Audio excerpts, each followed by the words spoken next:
Saber, entender, compreender, conhecer, descobrir. Ouvir. Bandeirantes Acontece.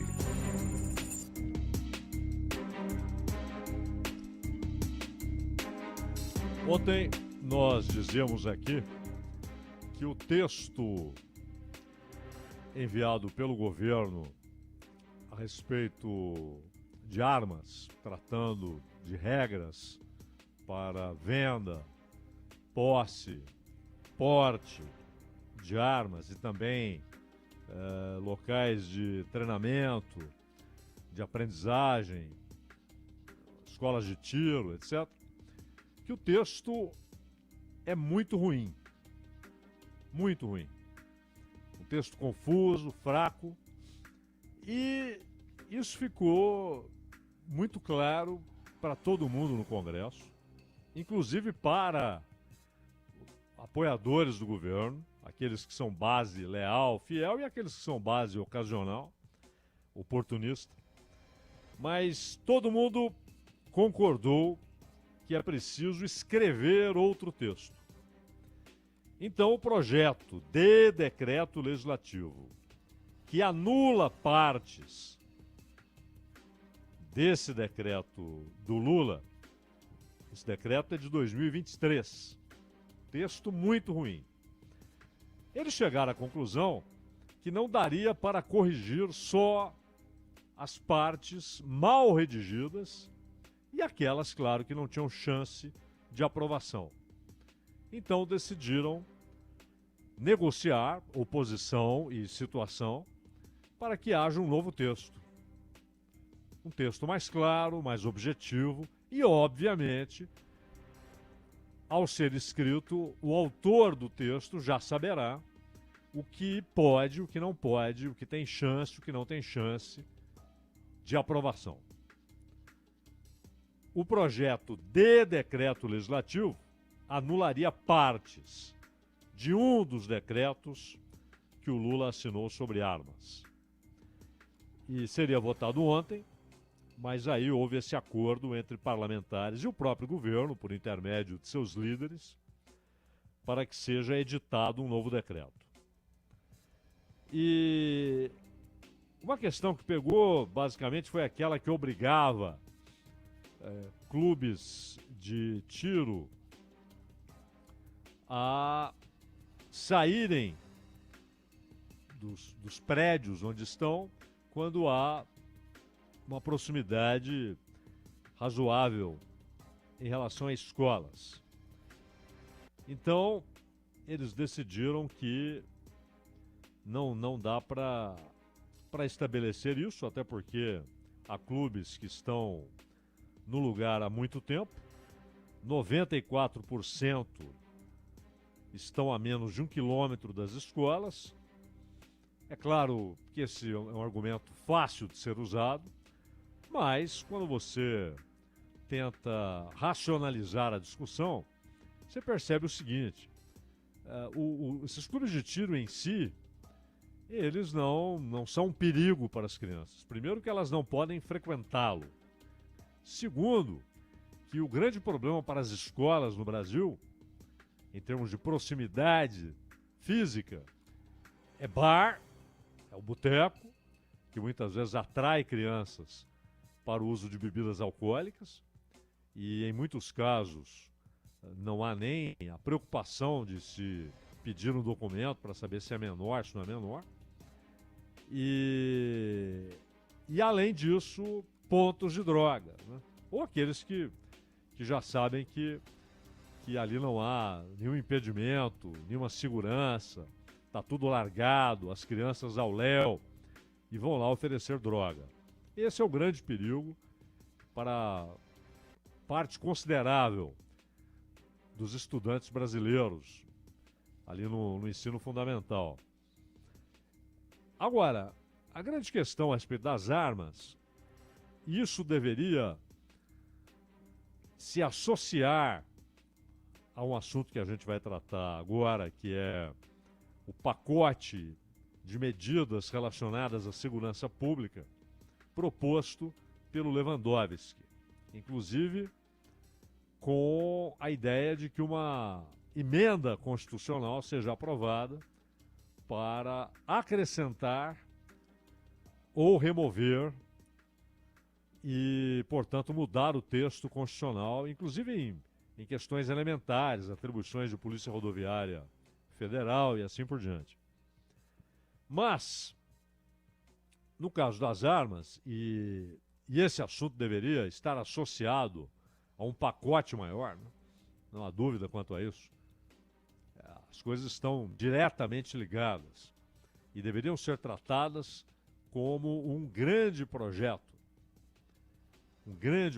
e não com pedaços soltos que depois podem, inclusive, entrar em choque. Pode haver incompatibilidade, só que ela vai ser notada depois da aprovação entre a parte do pacote e outra parte das medidas relacionadas com segurança pública. Questão das armas, o cidadão poder ter arma, esse é um assunto que nem era discutido, em parte alguma do mundo, até a década de 20. Na verdade, quem começa a alimentar a ideia de que a população deve ser desarmada e que o Estado deve ter o direito exclusivo do uso da violência, embora você já encontre alguma raiz disso no Leviatã, do Hobbes, mas o próprio Hobbes diz que nem mesmo o Estado pode ter o direito de impedir alguém de defender a própria vida, inclusive contra o Estado, né? Esse é o argumento de quem defendia o poder absoluto do soberano. E era absolutamente contrário à ideia de poder compartilhado, que dirá então da existência de mais de um poder. Isso foi muito antes de Montesquieu, porque estamos falando de Hobbes, um autor extraordinário, mas que, claro, escreveu tendo como referência a sociedade em que vivia, né? Inclusive quando as armas eram basicamente lâminas, lanças, espadas, facas, punhais e assim por diante. Agora, o que acontece na década de 20 é a ideia desse uso exclusivo da força e da violência pelo Estado. É uma ideia que ganha corpo e ganha até um conteúdo pretensamente ideológico no fascismo. Porque a mesma ideia de Mussolini, central no fascismo, de combater o conceito de indivíduo, a noção de indivíduo, e, portanto, a liberdade do indivíduo, a ideia de pessoas que devem se sentir apenas como parte de um conjunto, mas que conjunto? A pátria. A ideia dos uniformes, os camisas pretas. E isso passou a ser difundido nas escolas, porque os adultos, claro, já tinham defesas que a memória trazia, que a memória resgatava. Mas as crianças não. As crianças são ali um papel em branco e o Estado fascista passou a escrever isso na mente daquelas crianças. O indivíduo não importa. Importa o Estado. E mais, não importa nem o indivíduo como classe. E aí era o combate do fascismo aos movimentos revolucionários, ao comunismo. Ou seja, você não deve considerar nenhum indivíduo como parte de uma classe, mas exclusivamente como parte de uma nação comandada integralmente pelo Estado e o Estado comandado pelo chefe, o Duce, o líder. No caso, Mussolini. Mas depois da Segunda Guerra, derrotado o nazifascismo, felizmente derrotado o nazifascismo, a Europa que se reconstrói que naquele primeiro momento, inclusive usa a social-democracia também para combater o crescente movimento operário europeu e as influências das revoluções socialistas pelo mundo e da chegada dos socialistas ao poder no leste europeu, passa a difundir a social-democracia. Mas também mantém a ideia de o Estado deter o direito exclusivo, intransferível, de usar a violência. Há um princípio, esse sim, corretíssimo, o chamado império da lei, ou seja, todos estão sujeitos à lei. E claro, o Estado deve estar preparado, equipado, autorizado que foi pela sociedade, não é uma autorização, essa autorização vem da sociedade, ele não autoriza a si próprio, ele é autorizado, mas o Estado deve impedir que o armado oprima o desarmado, que o forte oprima o fraco, que o rico oprima o pobre. Essa parte, essa terceira parte, os Estados nunca cumprem. Mas essa ideia de império da lei, ela inclusive estabelece um princípio, e esse princípio tem de ser observado.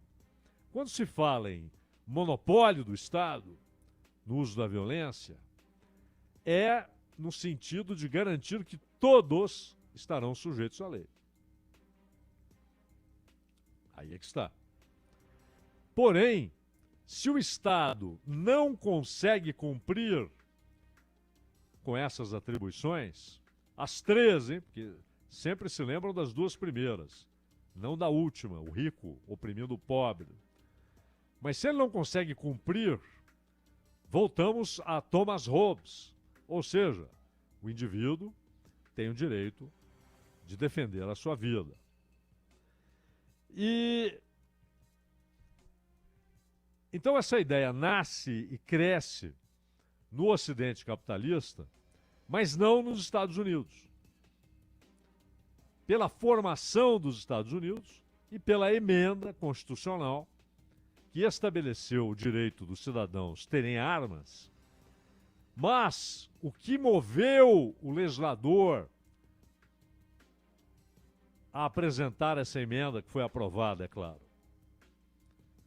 a ideia de que o cidadão deve estar armado para combater tiranos, para combater o Estado tirano, para impedir que o Estado o escravize. Essa era a ideia. Tanto que a emenda, ela tratava, na verdade, da liberdade de formação de grupos armados, milícias armadas, que pudessem defender as comunidades de ataques do Estado, da opressão do Estado. Era essa a ideia. Mas isso era um período ainda pré-capitalista. Tudo muda e há um último instante que é e que tem como ambiente o oeste dos Estados Unidos, aquilo que o cinema consagrou como o Velho Oeste. E é interessante notar que dois autores irremediavelmente antagônicos. O que um propunha era o oposto do que o outro propunha, em termos de organização de sociedade, de concepção das lutas sociais, modo de produção, etc. E, obviamente, o primeiro nunca soube da existência do segundo, que viveu muito depois. O primeiro é Karl Marx, o segundo é o Hayek. Mas é interessante que você vai encontrar nos textos de ambos uma convergência, que é a referência àquele período e àquele local a oeste do rio Mississippi como tendo sido o último momento de liberdade. Não liberdade metafísica, não é? Isso é outra coisa, a verdadeira liberdade, a liberdade metafísica. Essa, para o cristão, por exemplo, o que é a verdade e a liberdade? É Jesus Cristo, não há outra liberdade. Nada produz liberdade a não ser Cristo. Não é? O mundo só produz cativeiros. Mas aqui a discussão era sobre a liberdade política e a liberdade em relação ao Estado. Ambos enxergavam no que acontece naquele período histórico e naquele ambiente específico a oeste do Mississippi como sendo o último momento da liberdade em relação ao Estado. Aliás, isso está sugerido de maneira genial pelo Sérgio Leone nas cenas finais de Era Uma Vez no Oeste. O fim do indivíduo e daquela liberdade e a substituição por uma sociedade coletiva, né? Aquela multidão construindo a linha do trem, substituindo os dois cavaleiros, um já perto da morte por um tiro que levou, e os dois saindo a cavalo e se distanciando daquele formigueiro humano que era a referência à nova sociedade, formigueiros humanos. E dentro do marxismo especificamente, há uma ideia, aliás, defendida ardentemente, ardorosamente, febrilmente, pelo Lenin, pelo Trotsky, e antes deles, pelo grande parceiro de Marx, o Engels, de que a sociedade deve andar armada, ela deve ter armas. Por quê? Porque eles queriam a sociedade armada? Obviamente para fazer a revolução. Não é? Não há nenhuma garantia de que você contará com contingentes significativos de soldados na realização da revolução. Em 17, na Rússia, houve uma adesão formidável de soldados, mas foi também uma consequência do cansaço, do fastio, da fome, do desespero, determinados pela Primeira Guerra Mundial. A revolução era a única saída daqueles soldados, que depois, claro, tiveram contato com a ideologia, com a ideia de socialização dos meios de produção. Mas o marxismo e grande parte da esquerda tradicional, não apenas a marxista, sempre defendeu que o homem, o cidadão, tivesse direito a ter armas para se defender do Estado que representa a classe dirigente, na visão marxista. O Estado é apenas um instrumento político da classe dominante e, portanto, a sociedade deve ter armas. O cidadão deve ter o direito a ter armas. Essa era a ideia que começa a mudar com o fascismo e depois na Europa social-democrata, no Japão, sob comando dos Estados Unidos, que escreveram a Constituição japonesa pós-guerra. Os cidadãos são desarmados. Mas há também a ideia aí de teóricos do capitalismo de que até para evitar um ambiente potencialmente revolucionário, quando havia nuvens revolucionárias no ar, né, e eram muitas, era preciso desarmar a população. Pois bem, décadas passadas, com a Escola de Frankfurt, com os epígonos, com o Herbert Marcuse, isso muda. E a esquerda, não a esquerda marxista, mas a esquerda, inclusive alguns ou muitos que acreditam que são marxistas, mas que não são, eles passaram a ter o controle das armas, ou seja, o monopólio da violência pelo Estado como pauta, como diretriz, mas entrando em choque com o marxismo-leninismo nesse aspecto. De qualquer maneira, arma é algo ruim, não é?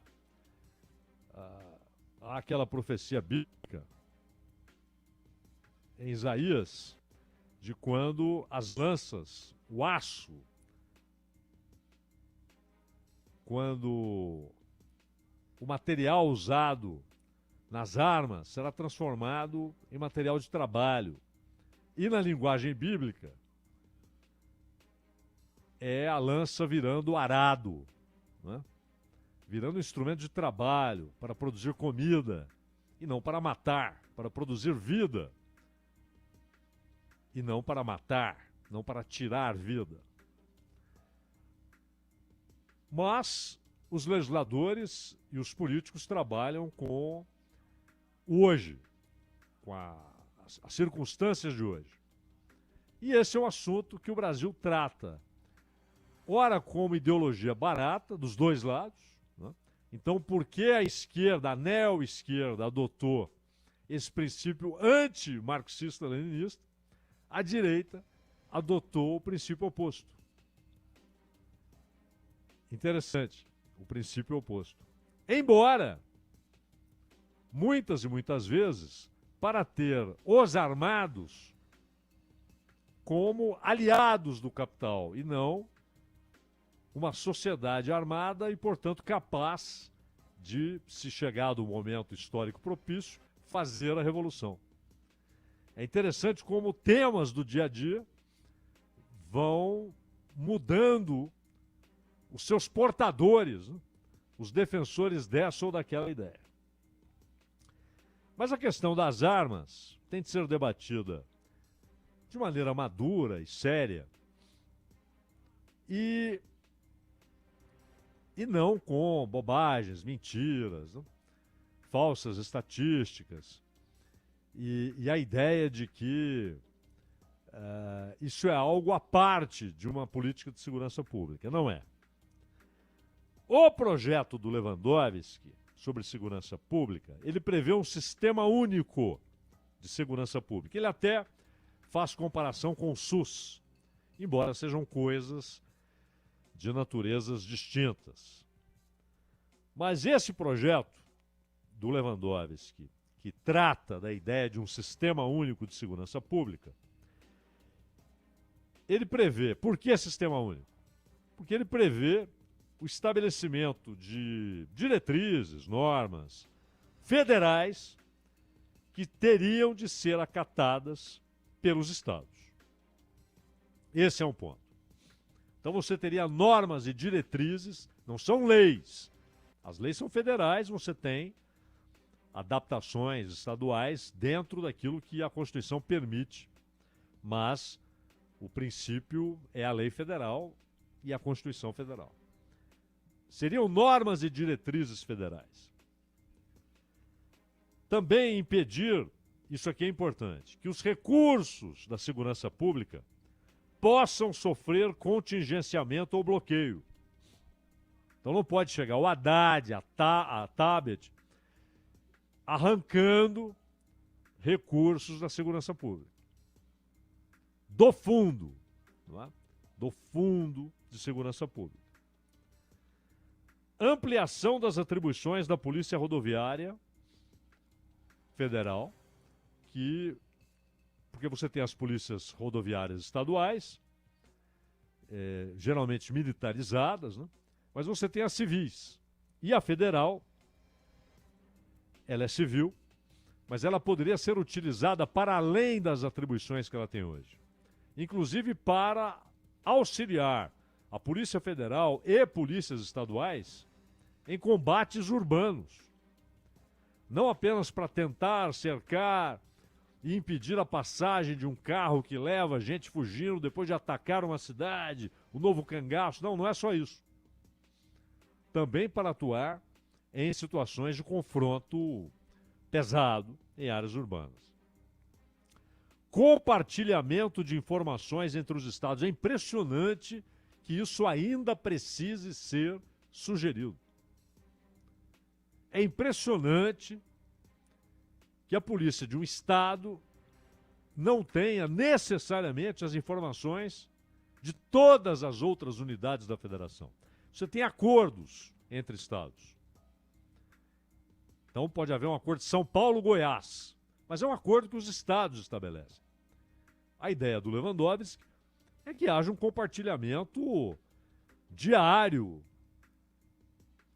que essas informações circulem por todos os estados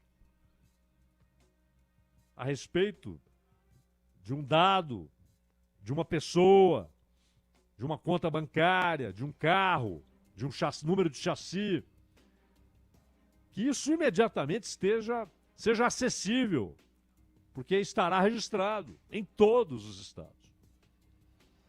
Isso é óbvio, mas há tempos é apenas uma ideia. É impressionante como não é implantada como algo óbvio.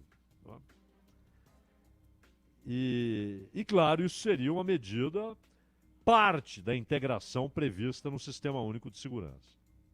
Combate federal às organizações criminosas. Qual a ideia do Lewandowski? Também é uma obviedade. As grandes organizações criminosas atuam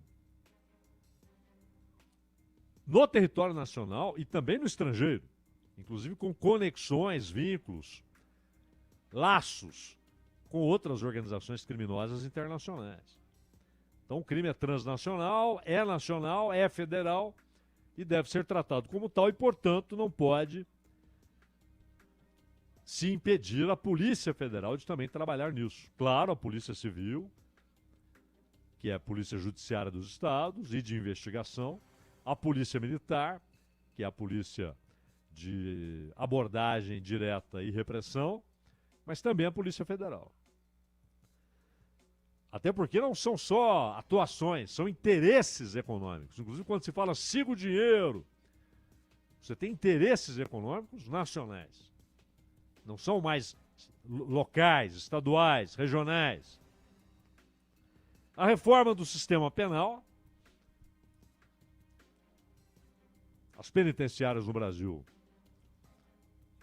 são vergonhosas, né? A maior parte, você tem alguns presídios federais que ainda são exceção, mas a maioria das cadeias, dos presídios, né? Aquilo é não apenas um triturador de pessoas, mas é também uma fábrica, porque o sujeito que chegou lá com um delitozinho qualquer, não tem grana para ficar livre, fica lá, muitas vezes passam anos e não é julgado e está anos lá, ninguém fala e aí ele vira, obviamente, soldado de organizações criminosas, é claro. É claro, até para pertencer a um grupo dentro da prisão e, portanto, ter alguma proteção, mas também para saber que a partir dali ele vai ter uma viabilidade econômica e tal, enfim. É uma presa fácil, porque estão ali misturados. E, por fim, é um assunto que pode ser discutido por dias, né? Mas, por fim, vejam como age o Estado brasileiro. O prefeito do Rio de Janeiro e também o governador, eles estão lá, e vamos, operação gigantesca de segurança e tal, e vamos em cima das milícias. Perfeito. E aí tem aquelas construções feitas pelas milícias que controlam bairros inteiros porque o Estado é fraco, é incompetente. E também porque esses caras, depois da eleição, não estão nem aí com quem mora na periferia. Então aquilo fica ao léu. Alguém vai lá, toma conta, tem recurso, constrói e sai vendendo casa, apartamento. Mas os trabalhadores pagam pelas casas, pelos apartamentos. Eles pagam. E agora chega a prefeitura e o governo do estado, não, derruba isso tudo aí. Não, pera lá. Você vai atrás de quem está explorando aquilo, de quem construiu para explorar, construiu sem autorização, num terreno que nem era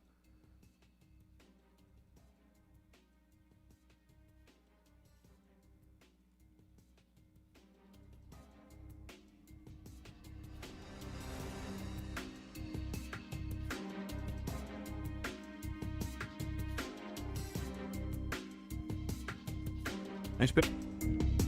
Zaidan, só para a gente encerrar o nosso tema de abertura aqui. Não sei até onde fui, né?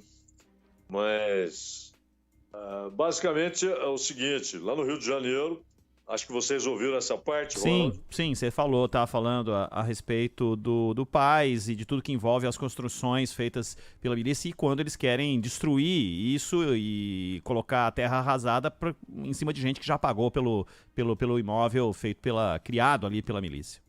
E quem construiu continua numa boa. Mas só para lembrar o seguinte, que enquanto isso, foi aprovada uma lei basicamente dizendo o seguinte, você tem dinheiro? Tem dinheiro, irmão? Tem. Então, constrói à vontade. Tá? Onde não podia, o prédio com 80 metros de altura, fique à vontade, construa. Você vai pagar uma taxa, né? Mas o impacto no trânsito, perguntam os inocentes.